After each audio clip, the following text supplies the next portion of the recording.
Let me tell you a few things about myself. I like homemade meals better than any restaurant. Between Rocky and the Terminator, I'd say the Terminator is the best. I also think that reading has more educational value. Did all of that make sense to you? Do you feel like you know me a little bit better?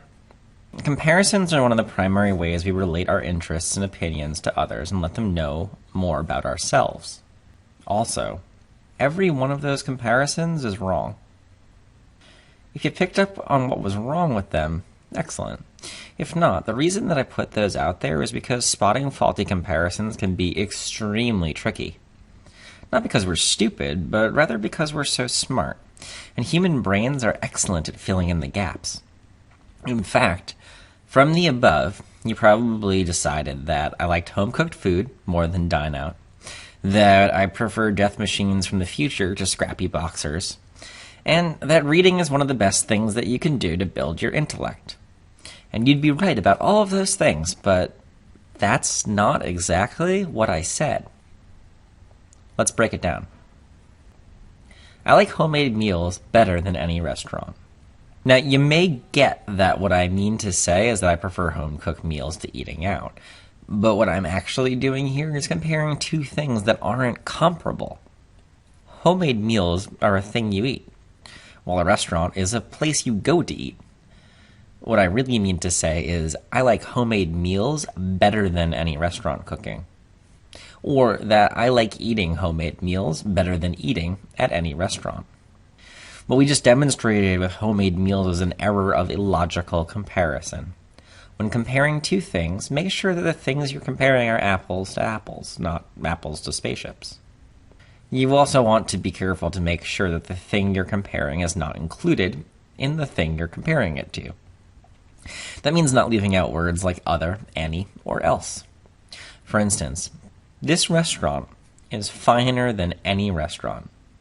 And it doesn't make sense because any restaurant includes the restaurant you're saying is fine, and you can't be finer than yourself.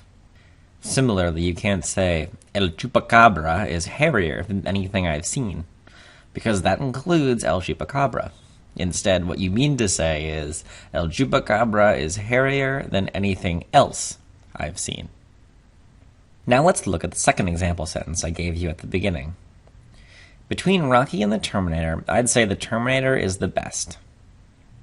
This is an error of misused comparative forms. What the comparative and superlative forms look like varies depending on the word, but here are a few common examples.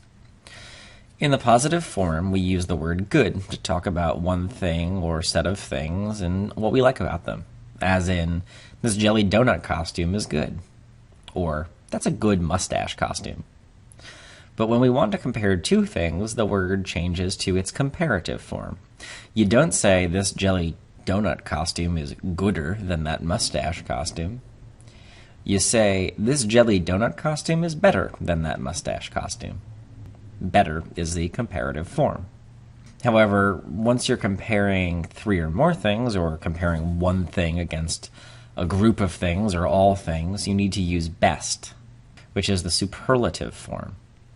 So you would say, this jelly donut costume is better than that mustache costume, but that mustache jelly donut costume is the best. Or, that mustache jelly donut costume is the best costume ever. Therefore, to return to our original example, between Rocky and the Terminator, I'd say the Terminator is better. Sometimes you think that you're comparing something, and you are in your head, but that doesn't make it to the page. For instance, in my first example, I say that I think reading has more educational value. Obviously, something is missing here. More educational value than what? Bird watching, singing show tunes, jumping from very tall heights. What I'm comparing is missing. There needs to be something there, like I think reading has more educational value than playing Skyrim. Make sure your comparisons are complete, or you'll end up like this guy. Sometimes you might make a comparison that you think is perfectly clear, but the reader can interpret it a different way than you intended. When the comparison is ambiguous, it must be fixed so that it is clear. Albert is more fond of his father's dragons than his mother. This phrase could have two possible interpretations. Either Albert is more fond of his father's dragon than his mother is fond of them, or that Albert likes his father's dragons more than he likes his mother. It's ambiguous, so it needs to be fixed. Here's one possible fix. Albert was more fond of his father's dragons than his mother was. It's not a perfect sentence now, but at least it's clear. To recap, when making a comparison between two or more things, remember to avoid illogical comparisons, like, I like jelly donuts more than cream. They're both foods, but you probably mean cream donuts. Don't mix up your positive, comparative, and superlative forms, i.e. bad, worse, worst. Don't forget to actually make the comparison you're intending to make. And double check to make sure the comparison you're making is completely clear to the reader and couldn't be interpreted any other way. If it could, you should fix it.